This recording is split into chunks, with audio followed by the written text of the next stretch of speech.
Good morning, you crazy YouTube lovers. I love every last one of you. Good morning. I hope you're doing well. My name is Eric Taylor, the CEO and Chief Forensic Operator here at Barricade Cyber Solutions, and I have the distinct honor and privilege of guest hosting today's episode 562 of today's news. We got a hot one for you today. I've been looking at skimming at least the titles. There's definitely something that came out today that I was going to bring up anyway, so it's a little bit of a troll, but good to see everybody. Let me answer this in chat for me before we get started.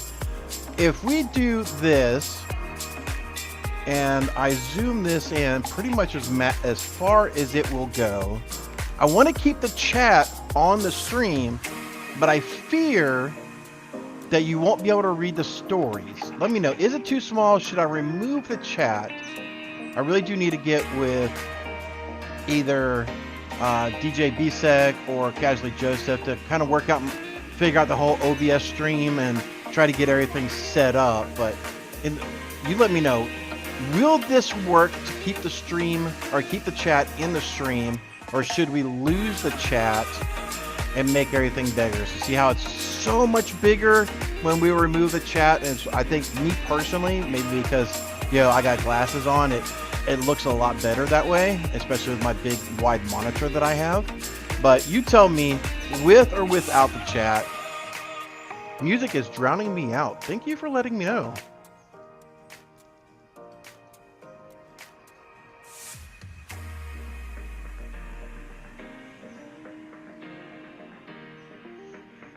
My voice is not loud enough. Holy moly, I'm about screaming. I've been up since like 3:30 this morning working on cases where I'm just like, that could have been an email. Both are great. Yes. Yeah, let's leave the chat up. Okay, great. It looks like we have one says no chat. Oh, you know what? We'll defer to mods. I know Kimberly can fix it. Casually Joseph and some of the other, and Jenny Housley are all in the mod chat. Mods, I will defer to you. Let me know. Do we do with or without chat? With or without chat. So as a programming note, we will unfortunately not be doing Worldwide Wednesday today, as folks that have been around for a while and have seen me guest host the Simply Cyber show know that I've talked about it numerous. I know where some things are in this world, but my geography really sucks, and I would do a very, very horrible job on trying to do Worldwide Wednesday. So apologies to all those who wants to do the Worldwide Wednesday.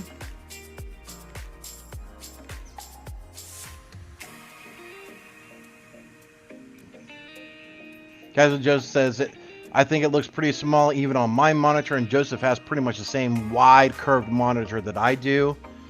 Pretty much a company standard issued device. I think it can go either way. People like to chat, but it is small.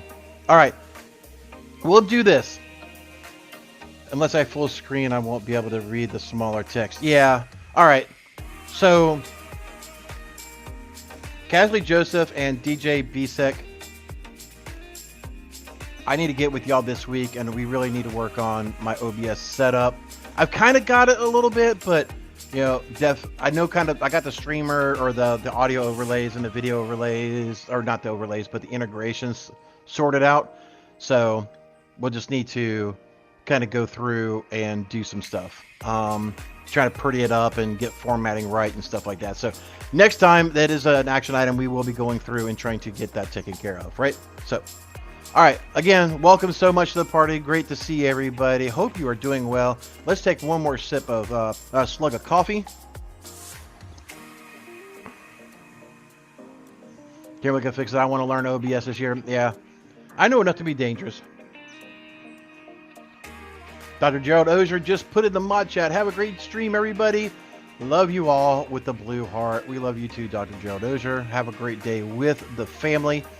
With that, we are going to kick this thing. Oh, we got to do the introductions. See, I'm so hopped up on coffee and everything.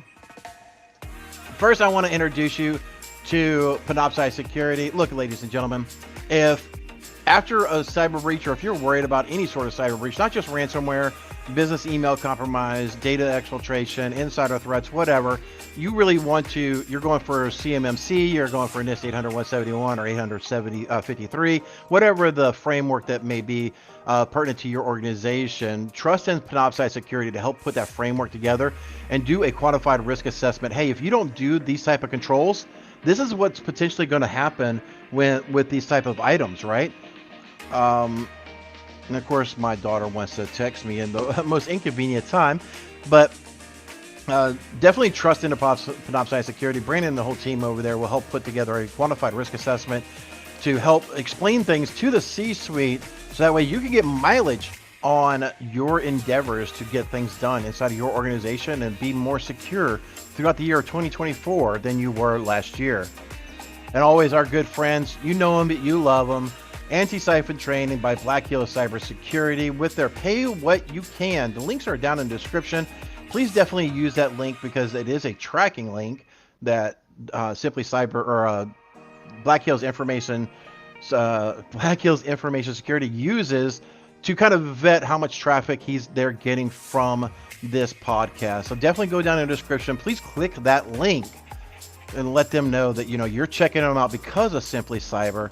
They also have all these courses. I've said before, there's been numerous courses that I've taken.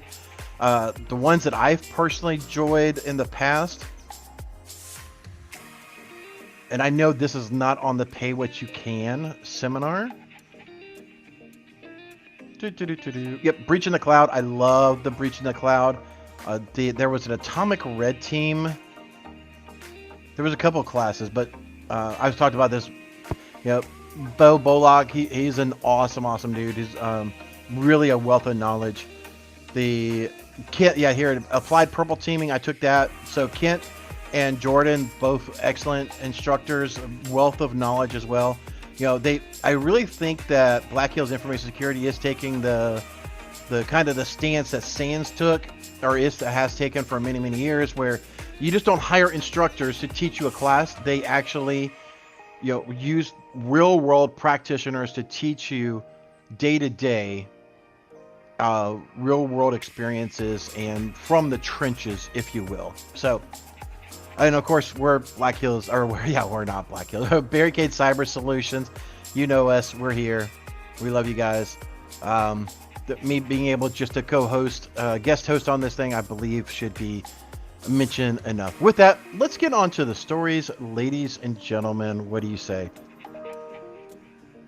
And of course, email, because client time reports are going out.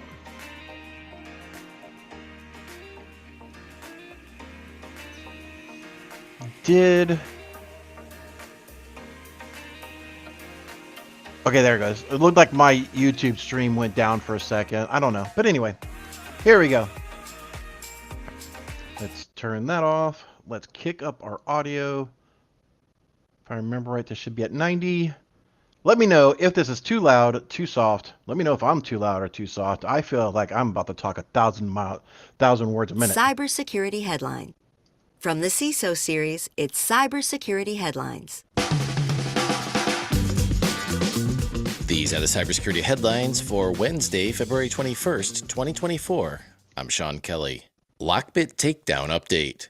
Following up on a story we brought to you yesterday on Cybersecurity Headlines, authorities released additional details Tuesday related to Operation Kronos, the coordinated global effort which took down the formidable Lockbit ransomware operation. Lockbit's leak site was seized and now offers free recovery tools, as well as news about arrests and criminal charges involving Lockbit affiliates. Authorities say their months-long operation compromised Lockbit's primary platform and took down 34 servers across 8 countries. Authorities also seized 200 cryptocurrency accounts and over 1,000 decryption keys, which will be used to begin helping victims recover their encrypted data. Additionally, the DOJ unsealed indictments against 2 alleged Russian Lockbit members, Artur Sungatov and Ivan Kondratyev. A total of 5 Lockbit members have now been charged for their participation in Lockbit operations since last May.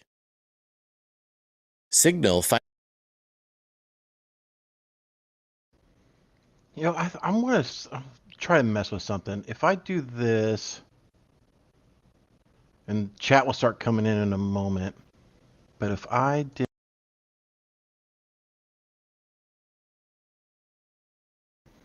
That's still kind of small. Yeah, we'll have to work on the OBS thing. So anyway, so yeah, I did that as a bonus story yesterday a little bit. This is definitely a an update to it, and this is actually what I was going to post. We're already tied into the Tor network, so I'm going to launch this thing. You don't have to hide your wife and your kids on this. There's nothing. Come on, launch. Dark web is always a little funky, but you'll see on here, and I'll kind of show you. Yep, so here it goes. The site is now under control. Law enforcement. You give it a second and it'll actually load. Yeah, it's actually got a ticker here now.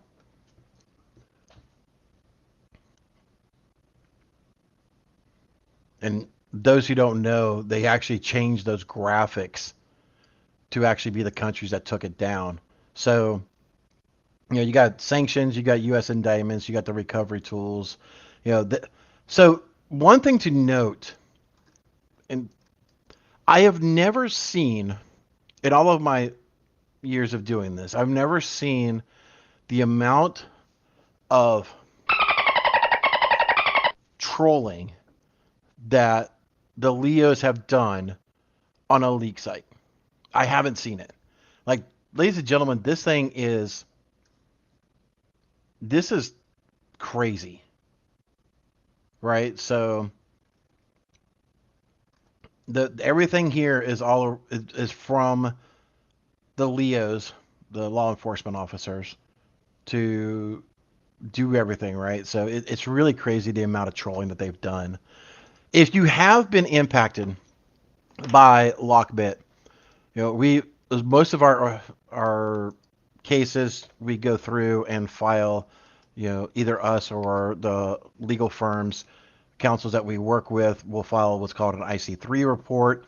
That is a link that I just dropped in there. If you've ever been compromised by Lockbit and decided not to pay the ransom note, and you still have locked in files and things of that nature, the FBI has apparently got a decryption tool available. So go to that link, fill out your information, and you may be able to get a Lockbit decryption tool for your specific organization. So keep that in the back of your mind there. On to the next story, ladies and gentlemen. Finally lets you keep your phone number private. The end-to-end encrypted chat platform announced Tuesday that users no longer have to give up their phone number to chat with others. Instead, Signal users can now pick unique usernames and will be able to share a unique link or QR code to connect with other users. Unlike other platforms, Signal's usernames will not be displayed in the user's profile and can be changed at any time. Usernames are launching in beta and will be rolling out to all users in the coming weeks. I've got mixed feelings about that. I'll have to see how this thing rolls out. So we use Signal a lot for client communications, for legal communications. Like, I probably use Signal more than regular text message these days. So the one thing that I always liked was after I spoke with someone, kind of the out of band authentication. You get an email from somebody, you call them, hey, just following up on this email, blah, blah, blah. Once you have that out of band communication, you can be able to verify the person you're speaking with, that you could be able to use that same phone number and be able to connect with them on Signal. And you're talking to the legitimate person most of the time, right? Unless it's some sort of AI, whatever.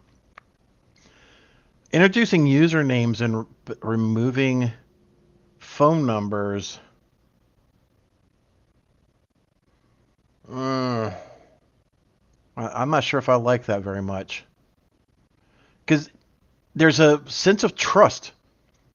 Right? So you get a random email or a random message from somebody you believe is your person that you've been talking to, but you have no way of verifying it. There's no phone number. So I don't know if I like this update too much. Let me know what you think about what I think in the chat. But yeah, as a Signal user, a major Signal user, I don't I see problems with this. Social engineering, definitely one of them. Potential phishing, or well, it's social engineering, really.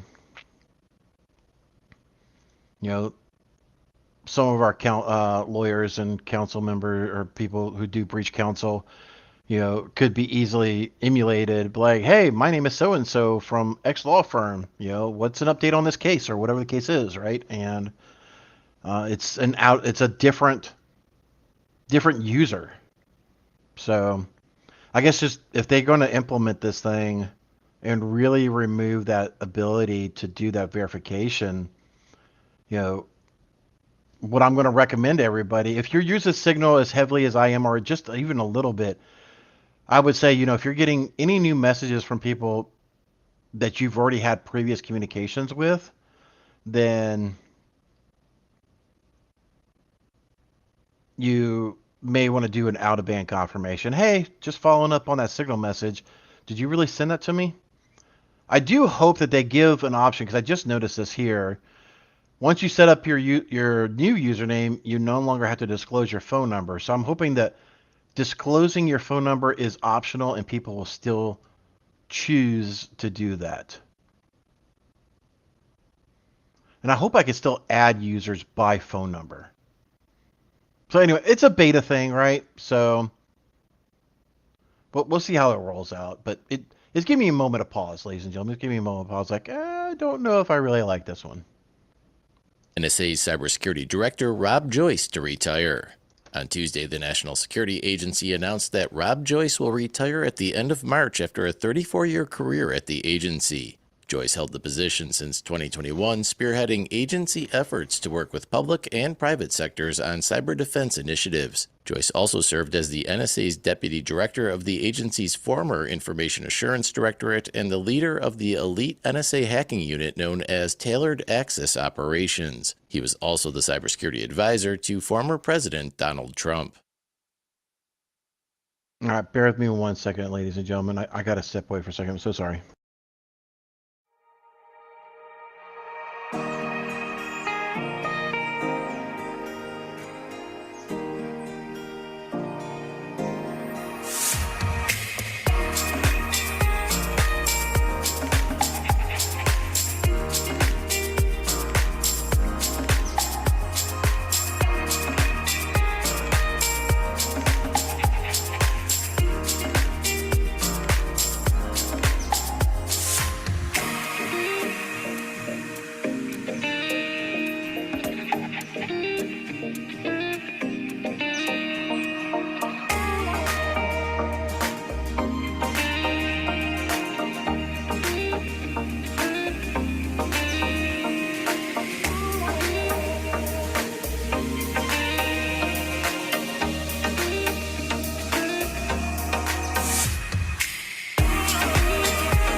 It would help if I had the mic down. So sorry about that. Excuse the moment of pause there. But we have a little thing inside of our family. So if my wife calls more than twice in like a 3 minute time, I need to call her back, and that's kind of what happened. So, um, but anyway, nothing critical. Thank goodness. It was definitely not something worthy of that. But I'm hearing no audio. Can y'all hear me? Please give me a thumbs up. Say, yep, we can hear you. It looks like my audio is working on Restream.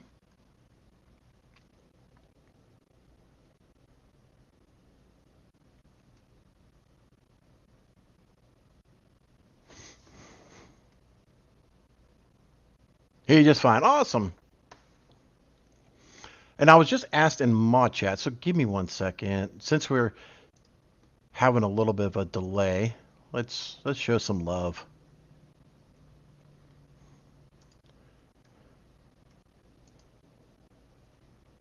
Who's ready for me to flood this chat?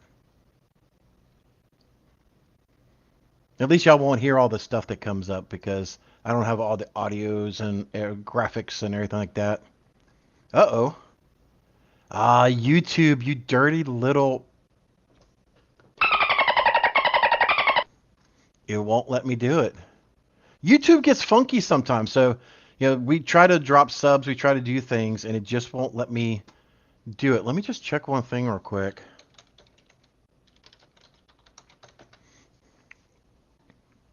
So there's a thing in YouTube, for those who don't know, where you can only spend so much on items within a 24-hour period. And I know, if I remember right, I dropped subs yesterday. So I may have done it at the mid-roll or toward the end. Yeah, the card on file has definitely got more than enough of a spending limit. So I may be underneath that, or I may still be within that 24-hour window. All right, stick around. We'll try again toward the end. If you've been wanting to, get a sub and you haven't gotten one yet, we'll try to drop it again. Spend Casually Joseph's paycheck again. So, all right, where were we? Oh yeah, so NSA Cyber Director Rob Joyce was to retire, or set to retire. We'll not get into political stuff, but after 34 years of the NSA, he's definitely spent his time. Happy retirement to Director Rob Joyce. Definitely have had a lot of time in the industry. So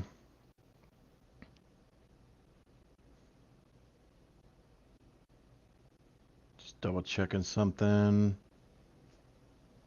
because I think even my signal is blowing up.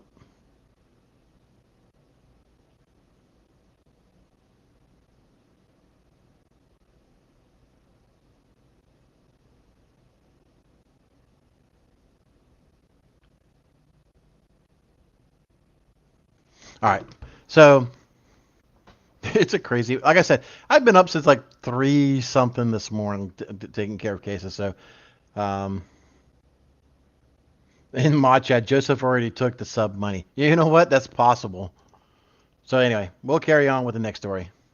Anatsa banking Trojan resurfaces. Researchers from Threat Fabric have observed the Anatsa Trojan campaign gaining momentum and targeting European banks including Slovakia, Slovenia, and Czechia. The campaign re-emerged last year, focusing on Samsung devices and employing sophisticated methods such as accessibility service abuse and multi-staged infection processes. Anatsa's droppers can circumvent Android 13 restrictions to dynamically download malicious executable files from command and control servers. Despite Google Play's recently bolstered security measures, the new Anatsa droppers have 100,000 total installations. Financial institutions are urged to educate customers about the risks associated with installing applications from official stores and enabling accessibility service unnecessarily. All right. So let me ask you a question, folks. I used to be a massive Android user. Loved it. Loved it, loved it, loved it. Right? The customization and everything you can do in an Android platform is just next level. I love it. So, but when you're dealing with so much of this garbage, isn't it time just to potentially just go to the Fisher Price of technology, at least for a mobile device aspect? I can't do it for my daily operating system and all that stuff, but at least from a mobile standpoint, sometimes a closed ecosystem is better, because I wonder if there's a running tally, year over year, Google Play vulnerabilities versus Apple Apple Store vulnerabilities, right? So then the other thing that really drives me nuts with the Google the Android ecosystem, I guess I should say, is the if you don't have a Pixel, direct from Google, you are waiting for Samsung, LG, whoever to update their firmware allowances. Plus, they like to bolt on their own stuff. So I don't know if it's other carriers that do or other manufacturers that do it, but Samsung will blow on Bixby. That will, that's the competitor. So you've got Android's version, Android's Google version of said app. Then you have Samsung's versions or LG's versions or whatever. And I'm like, it's turning into a massive freaking bloatware phone is what it's turning into. And, again, I love droids. I really do. I do miss them, but sometimes simplicity it's nice. It's really, really nice, right? So, no, that's just my 2 cents. I mean, when you start to look at, because every year you should be looking at, all this,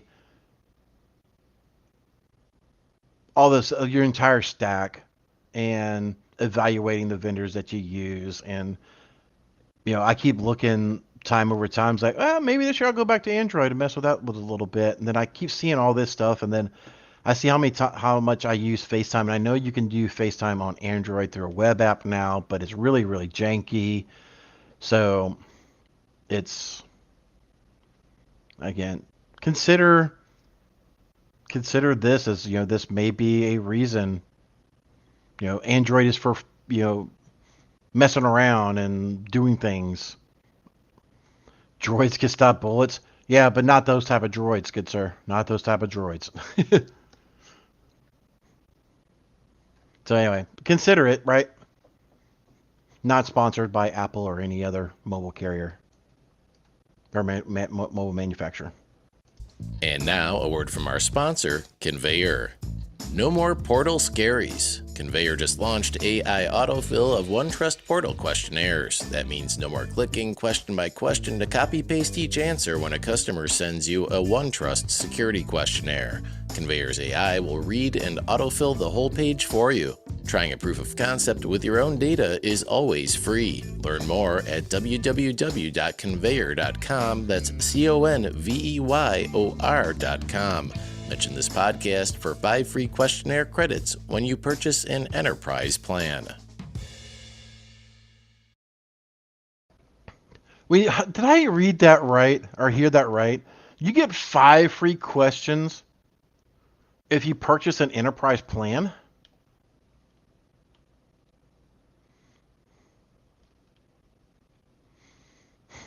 Let me I don't want to bash a vendor.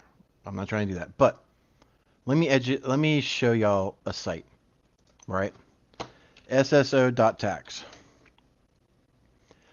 So this is a site, I forget who put this darn thing together, but this is a site where you are forced to pay for enterprise features so that way you get SSO or single sign-in with your federated ID. Google, Azure, things of that nature. So, if you want SSO, you want that single source of authenticity versus multiple different things, right? This site is fully dedicated to all the vendors who have it, and just talks about how much more you have to spend. Like Bitwarden, that's not that much, but if you have a ton of users, that could get pretty pricey pretty quickly. Box, the cloud, a storage device, Calendly, which, okay. Clockify, I have a love-hate for them. Holy crap. Cloudflare, $20 versus $1,000. And they actually have links to the quote. Holy McMoly. You know, DocuSign, yes, DocuSign is. But yeah, this whole thing is it's a very real problem. Oh, that HubSpot marketing, just going from the basic to the enterprise, you're spending almost $3,000 a month. And I'll tell you what, when I was with HubSpot, I was spending a lot more than $3,000 a month, and I still didn't have SSO. So yeah, check this out. It's really, really crazy how they rope you in, or these organizations rope you into the enterprise plan just to maximize revenue. I mean, don't get me wrong. I'm a business owner too, and I love the dollar as much as the next person to a certain degree, but there's forcing people to get enterprise for SSO, I think is a little outrageous. I would really hope that there would be like, oh, if you want SSO, that's just a module. We'll split that out, as a, I mean, still, you can charge. I don't say don't charge for SSO. It could definitely be a taxable thing, but to force people into the enterprise plan for SSO, I think is a bit. It makes me want to kick them in the. Oh, my team's notifications going off, Joseph. All right, I thought I quit that. Thank you. All right, this is the time of the show of the mid-roll. Thank you so much for tuning in so far, listening to me jaw jack and do all this crazy stuff. Again, thank you so much. We do greatly appreciate it. This is the time of the show where we definitely try to say, I believe we've seen in the chat, in the mod chat, that nobody picked up the Simply Cyber Community Challenge yesterday. So we do have that vacancy, right? So this is if you don't know, the Simply Cyber Community Challenge is the chance for you to talk about your cybersecurity story, your entry place into the world of digital forensics, incident response, red team, blue team, threat hunting, whatever your flavor of coffee or cybersecurity may be. This is where we want to hear your story. How did you get in? What did you learn along the way? And try to talk about some of the things and just find other people who are just like you.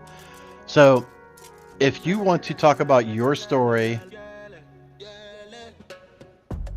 when you realize I was sorry, mod chat's being a little distracting, but no worries. Definitely use we put together a bot, or added a bot with the exclamation challenge. So exclamation challenge into the chat. It'll give you a link right to LinkedIn, so that way you can actually search, bring everything up. In fact, I think somebody just dropped that in there. So you will see here, all this here is just that big, massive. Go to the site. I'm not going to sign into my LinkedIn. not on the live stream, but it'll already have everything filtered out, with the hashtag, looking for the post with the latest, all that, so you can be able to get caught up quickly on the latest Simply Cyber Community Challenge. If you're interested in talking about your story, just say story in the chat. Just say story. Let's make it easy. Say story in the chat. We'll pick somebody here in a few minutes or toward the end of the show, and we will nominate you for your Simply Cyber Community Challenge.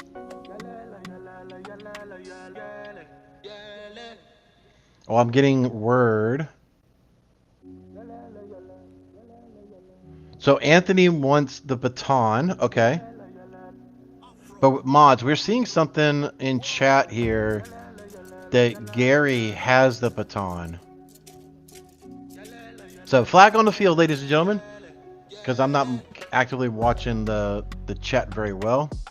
Natalie, good to see you today. Hope you do well. Go out there and knock it out.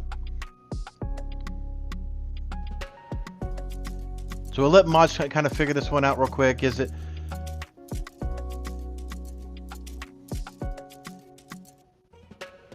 Let me log off screen here. Copy.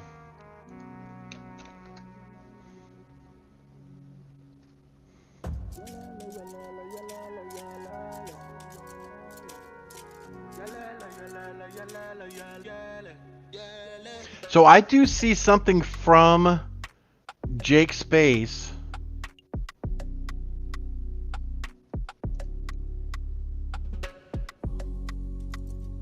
So it looks like we did have a post yesterday from Jake Space.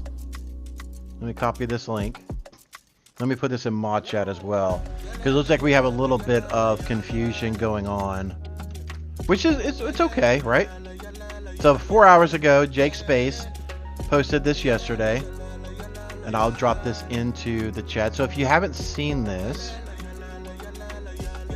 if you haven't seen Jake Space's post, go ahead and check it out.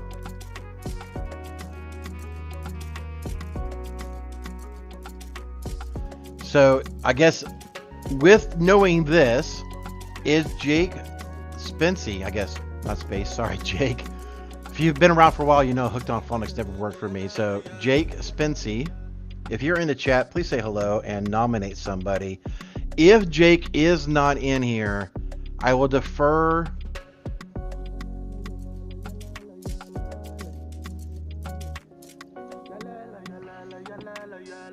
I think I passed the baton last night. I posted it in LinkedIn today. Okay, so look more is Jake Spence. Okay. So did Jake pass the baton last night to somebody in LinkedIn? Let's see.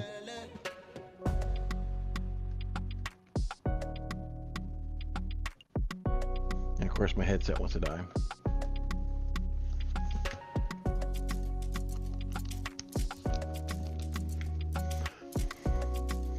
So yeah, use that while we're trying to figure this out, use that exclamation challenge link, and that will help you stay up to date, because with that I was able to quickly find Jake and his story and be able to post it right away. So mods, if you can, do me a favor and let's see if we can't get that thing sorted out a little bit. It does seem we just have a little bit of crossing of the signals, if you will. So with that, let's get fired up with the second part of the show.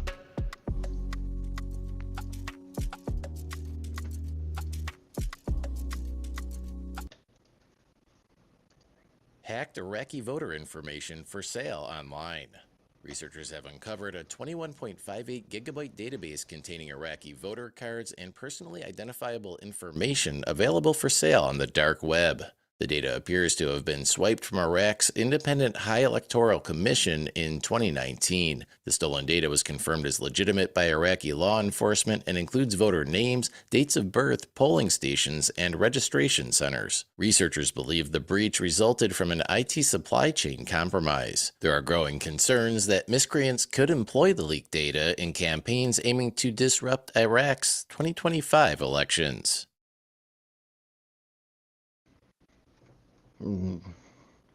Another day that ends in Y is another data breach leak, right?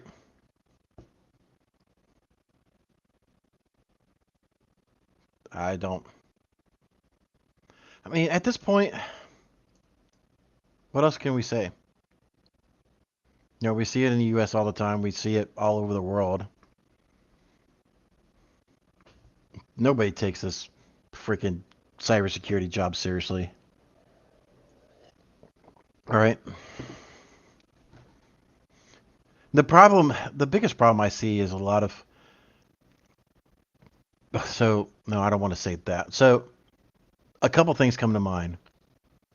There are the genre of people who believe that they are too small to be hacked. Nobody's going to pay attention to them. And I carefully explain to them, when you get hacked, it's like driving down the interstate. You know, for those who are in the U.S., everybody knows I-95 is the longest interstate going up and down the East Coast. You know, it's like you're driving down I-95, you're doing your traveling. You're just doing port scans. What's here on these exits, right? And you're just finding vulnerabilities. That's literally all it is.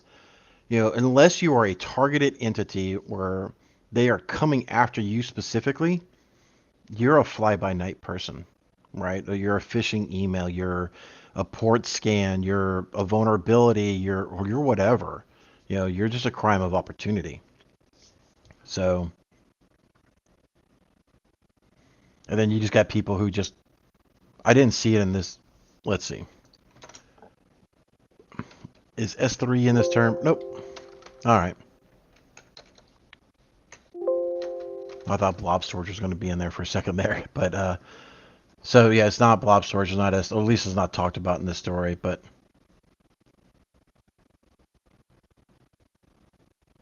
whatever. It's just, they keep saying, remain vigilant, remain vigilant. And I know everybody loves Jenna Easterly, and I know people love CISA, but I've said this for a little while, that when we keep pushing out the same message year over year over year and over year, and nothing is changing, to me, that's the definition of insanity. We're doing the exact same thing year over year and expecting different results, and we're not getting it.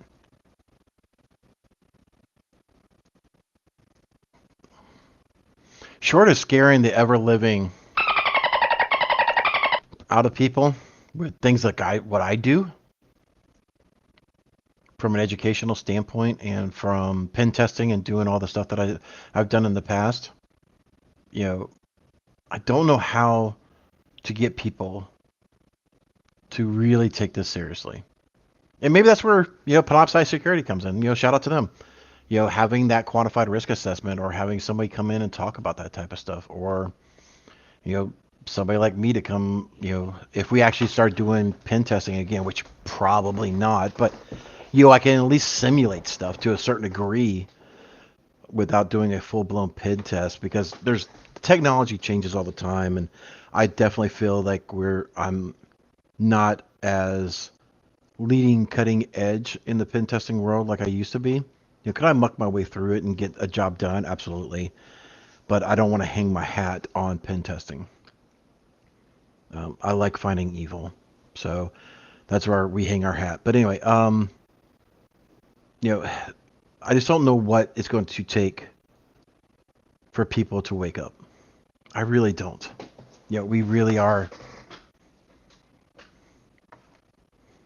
I don't know. Things Zimmer. We're not getting political in here.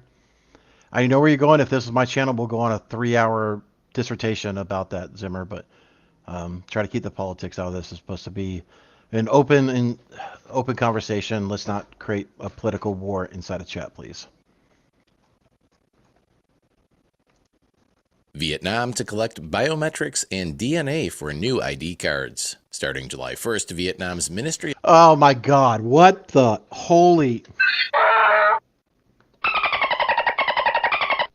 Okay, we're just gone from Iraq leaking voter information to now Vietnam wants to collect everything on you? What the ho...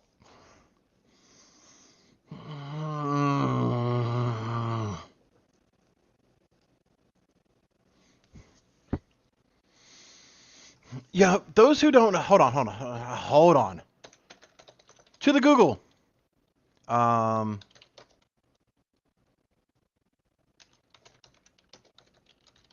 I know this has been a thing. Yep, there it is. 23. I couldn't remember who it was. 23andMe. Hackers access DNA data.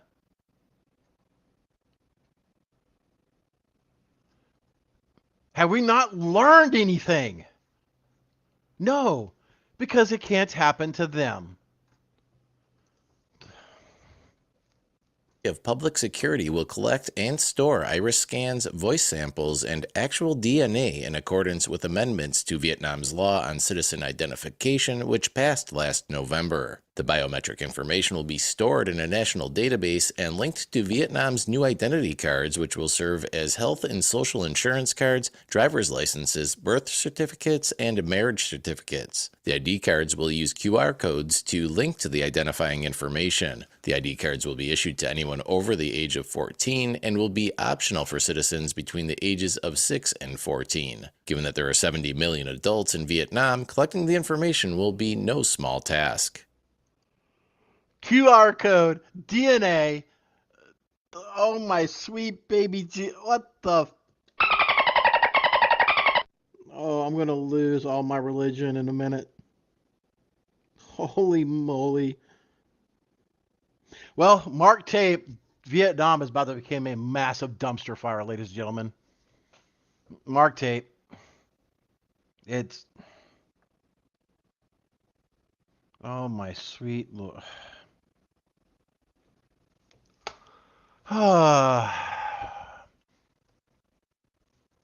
Next story. Someone, please, positive news. New Somewhere. typo squatting and repo jacking tactics uncovered on PyPI. Reversing Labs has uncovered 2 suspicious packages on the Python Package Index, or PyPI. The packages are employing typo squatting and repo jacking, which are lookalike techniques that aim to deceive developers into incorporating them into their applications. Once installed, the malicious packages enable DLL sideloading so threat actors can discreetly execute code while evading detection. While DLL sideloading has been around for years, up until now its use in open source packages like PyPI has been relatively rare.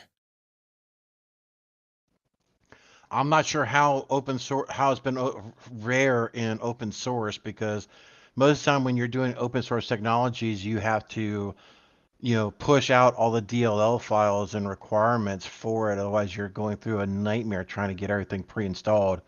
So, whatever.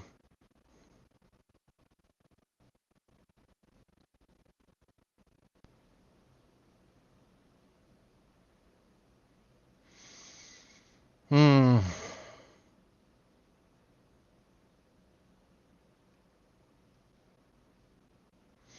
This just goes back. So this just goes back. You need to. I think I talked about this earlier. I know I've talked about this on previous. When you are when you are putting together a proof of concept for your technology that you're going to be implementing inside of your organization, are you doing your due diligence? And I mean more than just running it through your AV scanner, not EDR, but AV. We literally had several cases. One that always comes to mind, and Cassie Joseph would know exactly what I'm talking about. But the the IT guy said, "Well, PMS Pico was safe because I ran it through my AV scanner."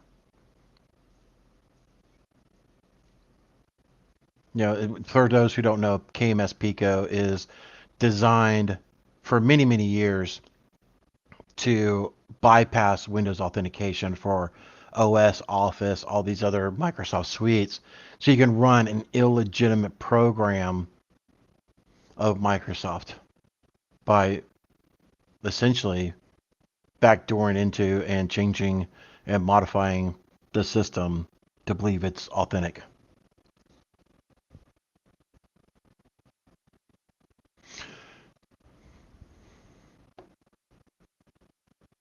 Makes me wonder about some days. Uh, let's see. Next story. How about that? Median ransomware demands grow to $600,000. According to a new report from Arctic Wolf, median initial ransom demands spiked 20% to $600,000 in 2023 compared to the prior year. Manufacturing was the most targeted vertical, while legal, government, retail, and energy sectors saw the highest median demands of $1 million or more. 3 main ransomware gangs, Lockbit 3.0, Black Cat LV, and Clop, carried out the lion's share of attacks. The 2024 ransomware landscape may look different, however, due to law enforcement efforts to disrupt Black Cat back in December and their takedown of Lockbit operations this week. And that does it for today's. And that does it for you.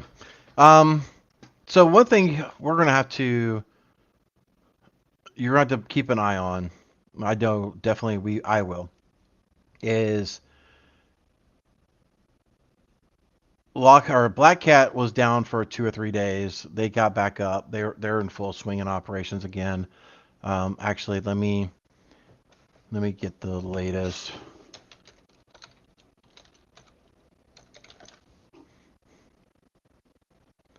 Bear with me 1 second. Let me get something.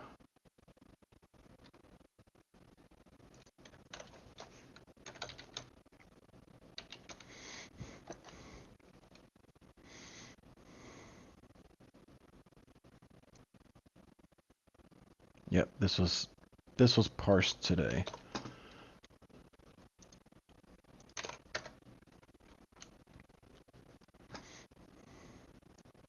So I had to go into one of my VMs because we're doing a high disk load. We have to verify your connections can take up. That's weird.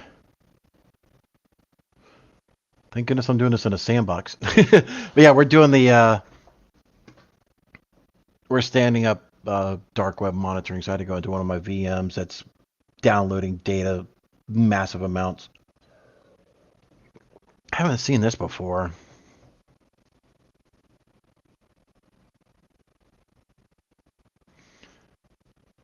Anyway, we'll come back. But Black Hat LV is definitely still up and running. They apparently are running on some legacy stuff or whatever, but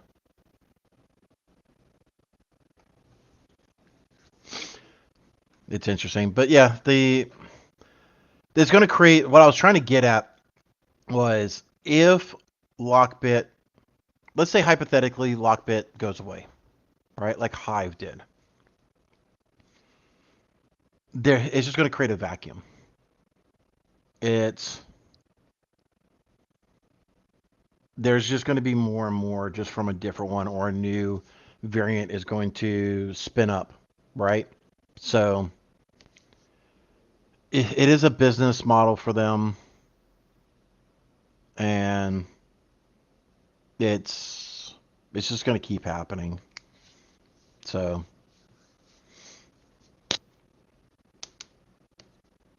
again, try to secure your stuff. If you have, I've said it so many times before,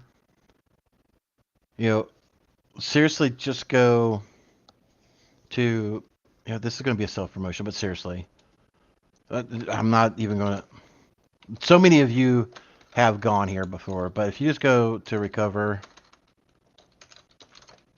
from ransomware.com, if I can spell today, seriously, just come down here. Where is it? Oh yeah, schedule. It literally takes you to my Calendly link. Say today, 1 o'clock. Oh, that's actually a ransomware incident. Don't do that. Okay. Sorry. So that one goes to that one. Just go to Barricade Cyber.com.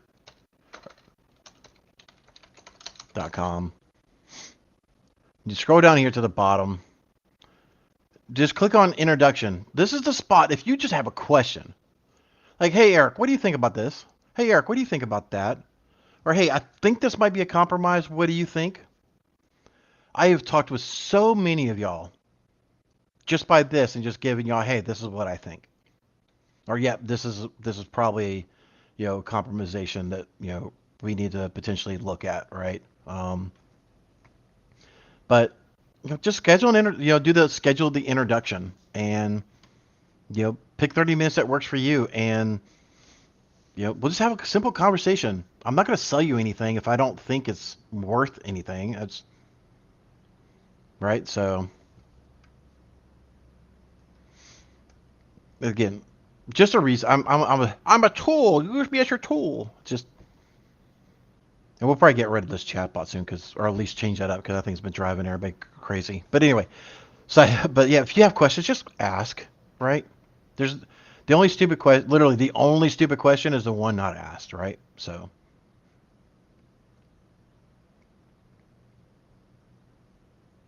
But if you think you've been hit with ransomware, go to recoverfromransomware.com. Yay, us. But anyway, what's going on with you beautiful people? Let's switch over to a little bit of jaw jacking. Thank you so much. If you were here just for the news, thank you again for tuning in.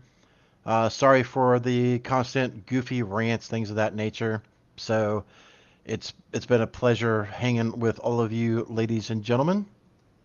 I do greatly appreciate it. Since we are doing we're going to switch over to the jaw jacking side. I will bring back up the chat.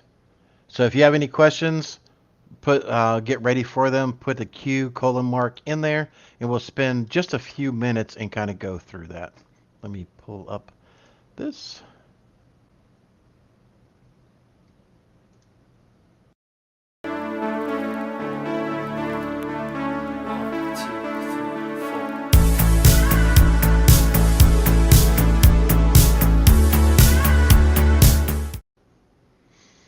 Oh, sorry, I was getting ready to tie one on. No, but seriously, this stuff here, this is some good stuff. I wasn't really got to drink during the day. Sometimes I wish it, but if you haven't tried Screwball peanut butter whiskey, that stuff is some pretty good stuff. It will sneak up on you.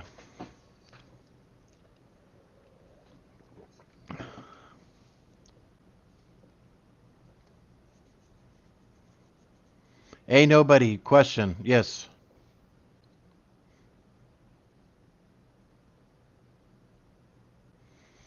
Just got off a phone call. I've got a technical interview tomorrow. Good job. Good job. Good job, man. Let's put on some. Let me turn on the. Yes, peanut butter whiskey. It's made by Screwball. Christopher, yes, it is 5 o'clock somewhere, but I've got way too many phone calls and way too much work to do to be sitting here getting drunk.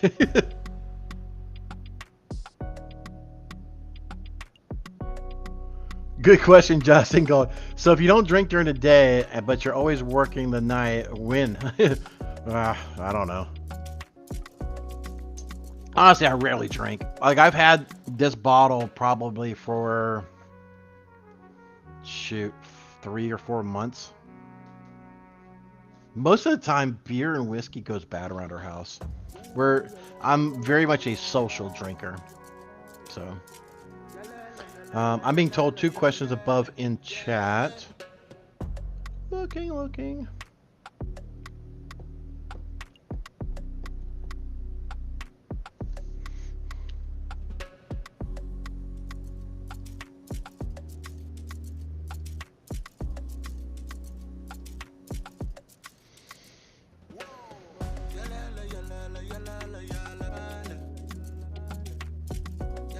Oh, okay. I see what you're saying, Kimberly. Gotcha. Sorry, I wasn't quite. I thought you was referring to mod chat. My apologies.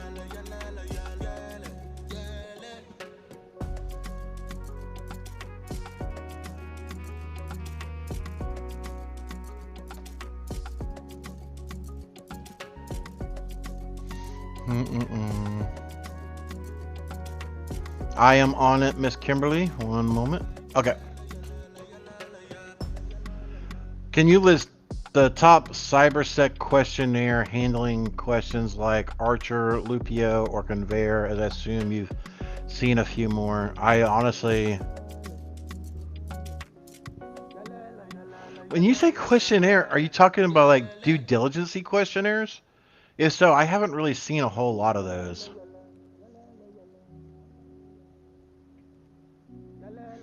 They're like a dime a dozen, right? See a mod chat, going off about some of the peanut butter whiskey.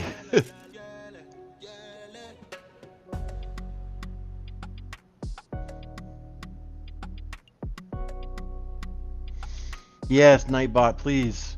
If y'all are enjoying this content, please do us a massive favor. Spread the love, tell other people about us, and please take a moment and hit that thumbs up button.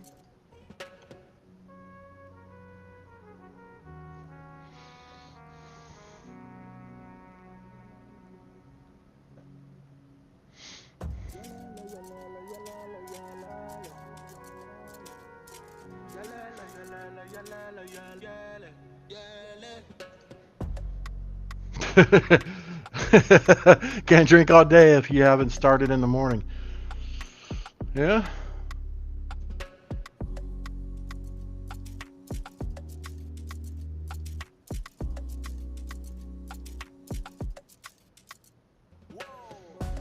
I love it. Peanut butter whiskey is for extra sticky DFI issues. Yeah. Oh, that actually reminds me. Hold on. I'm not sure why it reminded me, but let me try. See, have we got past the 24-hour hold for YouTube 11?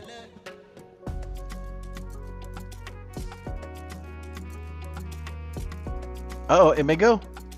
Yes! There we go. We are now past the 24 hours. Sorry, mods. I'm about to destroy the chat.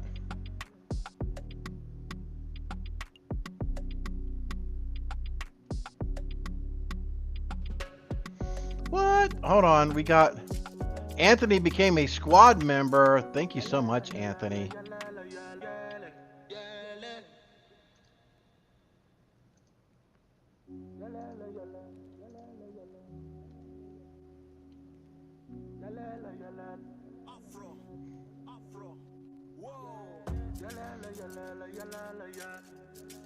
So there was a question from SSD. Thanks for the show. What search engine do you use for Tor? I actually don't use a search engine on Tor.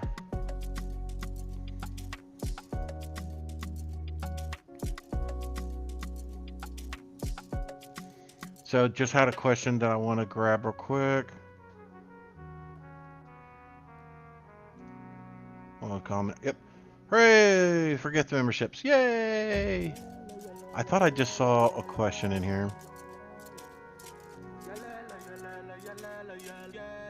Catch joke. I don't drink much, but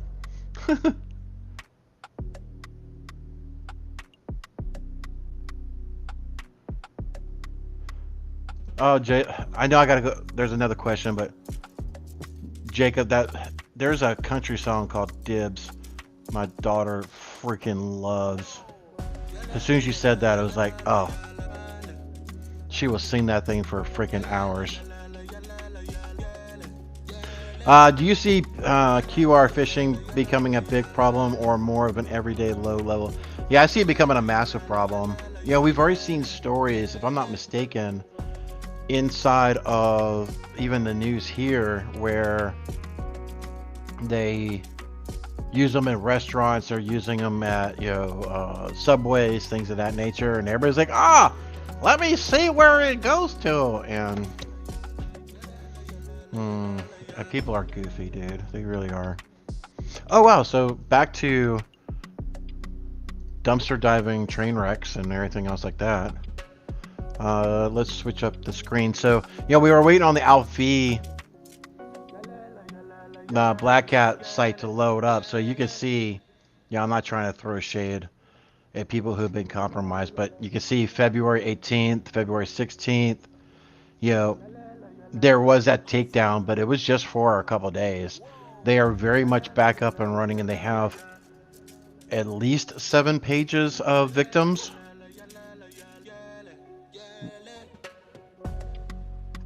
To go more, yep. So 7 pages, and let's see. I think there's either 6 or 9 per page. So, they just posted one. Look at that, Austin Consultants. Oh gosh. Oh, that's not good, Austin Consultants. I'm sorry, guys. IT Consulting, Cloud Phone, anti-ransomware. So they kind of do a description of their services that they boast about. You'll see here, you know, top cosmetic, an implant, blah blah blah. They kind of take that snippet, and apparently these guys were talking about anti-ransomware protection and encrypted networks, and I guess AlpV got them. And the bad problem about this is all their clients probably got compromised too. So it's probably a big, massive problem. And wow, they've already leaked in 30 attachments. That's pretty aggressive. So anyway, don't need to bring any more shade to somebody already struggling.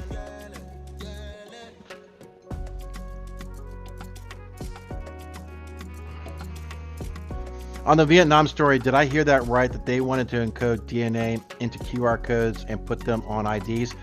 Sort of, Josh. So they want to do the QR code as a link to the website that would be as a form of verification. So let's bring this up again.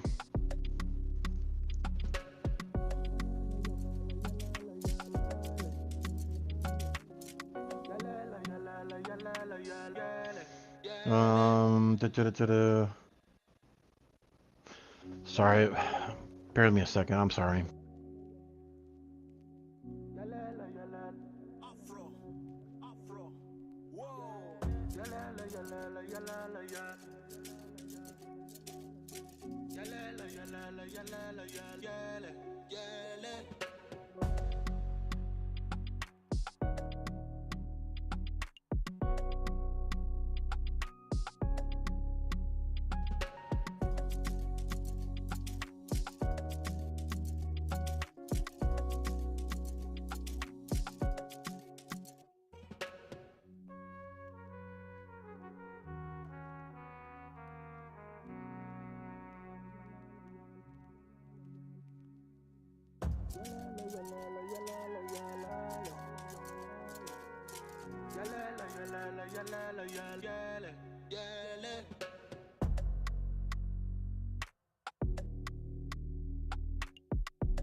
All right, sorry about that. Got a lot of stuff naturally happening around here. See a question come in. Do you ever think about retiring and becoming a teacher for the next gen? Oh God, here we go. In classrooms or virtual classroom? No. No, I've never considered it, and I probably would not be a good teacher. I literally have zero patience for BS.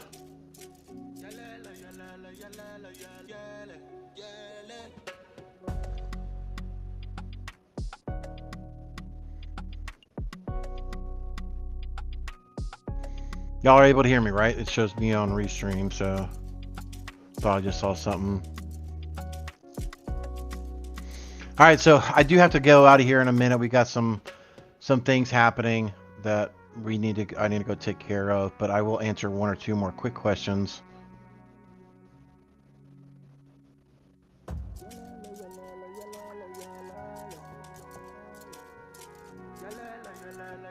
Exactly, Justin Golden. Yep. Or Justin Gold.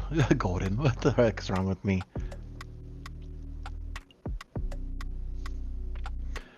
Josh asked, I wonder what would happen if you trained an AI on those QR codes. I don't know.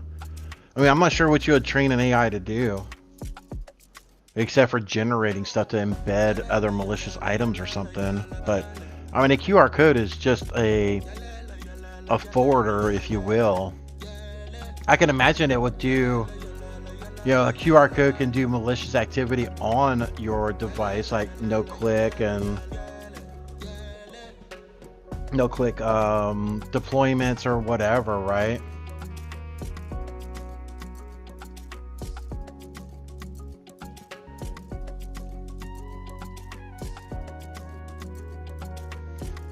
Kimberly can fix it. Coming in from the ropes. Dropping in. Why can I not see it? There it is. What's your best way to get into DFIR? Your opinion. Get into IT.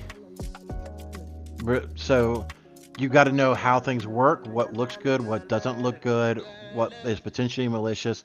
There's no way for you to actually go through and hunt evil when you don't know what good or bad looks like. So you need to get in IT. You need to at least have a year or two in help desk to start learning stuff, start learning networks, things of that nature, and before you can entertain going in for DFIR, in my humble opinion. But again, if you don't know what good looks like, how are you going to hunt evil?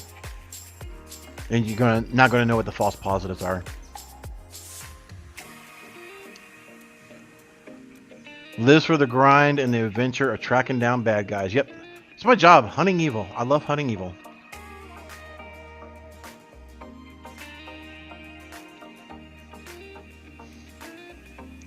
Legrat, thank you so much, sir. Pleasure to see you today. Oops. Josh, if they use for proof, oh, yeah.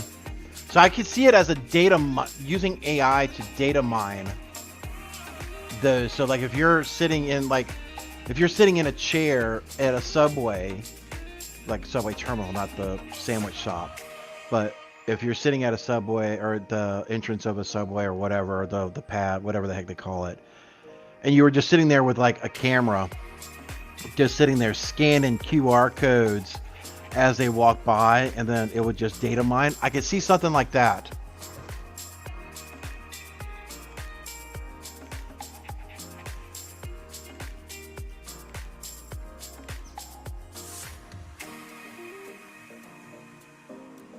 All right, ladies and gentlemen, again, thank you so much for tuning in. I do greatly appreciate 109. Holy crap, 195 of y'all still hanging out. I love you guys. If you haven't gone over to our YouTube channel for Barricade Cyber, just youtube.barricadecyber.com. Check out, we did drop in episode 1 of Tabletop Thursday.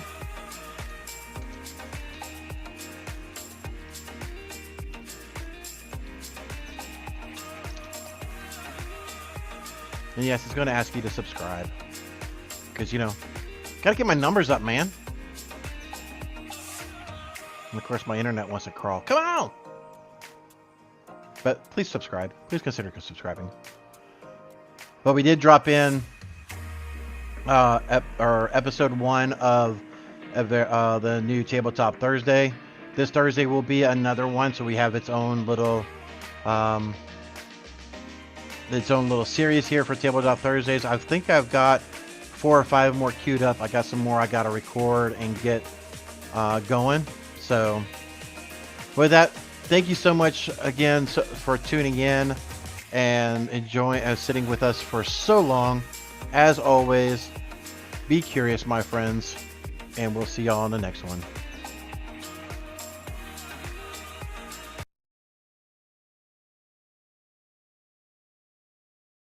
There once was a kid whose passwords laid across all sites. They were the same, a criminal, then found their fame by taking that data to go. Soon may a criminal come to steal your pictures and data and run. One day when the crime is done, they'll steal your account and go. So real quick, bonus question, if you're still here, one more. Bonus question I seen come in through chat. I do want to answer this. Came in from Nick Jones. I want to take a moment and answer this before I go away. I can't find it in the chat. Here it is. Nope. So there was a bonus question that in mod chat from Nick Jones. Just wondering, what do you look for in an entry level trying to get into SOC? Appreciate your time. Nick, Casually Joseph can tell you that I look for people who show they have the passion. They look like they want to get into it. They have the drive. They want to learn. Things of that nature. So show that you have the gumption, show you have passion, show you want to get into it. And if the person who's interviewing you sees that, you can train anybody with passion.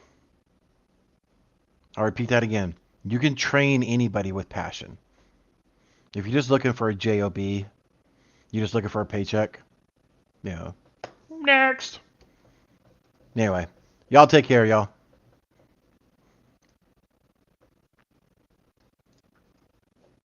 I hope you enjoyed that content. Keep the cybersecurity train going by connecting with the other Simply Cyber community resources. We have the Discord server that's lively and always keeps the conversation going. You can connect with me directly on LinkedIn. And also every single weekday morning on the Simply Cyber channel, we're doing live daily cyber threat briefings, 8 a.m. Eastern Time, as well as Thursday at 4:30 p.m. we're doing live stream interviews with industry experts, and we produce videos that we push out every Wednesday morning. I'm Jerry from Simply Cyber. I hope you enjoyed the content, and we'll see you in the next one.